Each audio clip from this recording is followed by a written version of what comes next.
kas sul on mingisugune Võtta, ma teen pildi endale sotsiaalmeediaks. mingi naljakas hetk on, mis sul on olnud sõpradega või kuskil, midagi on juhtunud, ma ei tea, midagi naljakalt on ju, mis on sul siiamaani meeles? Igast olukordasid on, hästi palju olukordasid on seal, kus üldse raha ei ole nagu. Hästi, see on kõige naljakamad olukorrad. Oled kuskil teises riigis, raha ei ole, tripid sõpradega, siis on juba vahepeal siuke tunne, et huvitav, kuidas ma siit üldse koju saan nagu. Aga tahaks samal ajal reisida maailma näha, eks ju.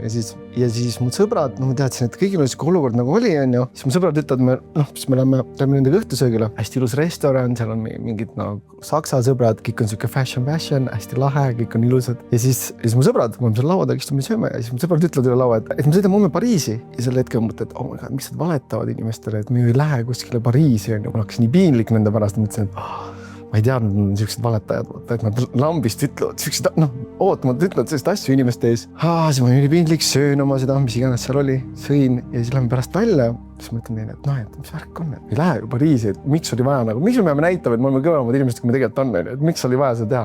Nad ütlevad, Bill, sinu unistus oli minna Pariisi, me tegime sulle üllatuse, me lähemegi homme Pariisi. See oli siuke koht, kus ma arvan, et see oli üks kõige õnnelikumad hetki mu elus, sest keegi polnud minu jaoks siukest üllatust teinud. Mulle väga meeldivad üllatused. Head üllatused, üllatus-sünnipäeva pole ka keegi mulle teinud, nii et ma just ütlen selle välja.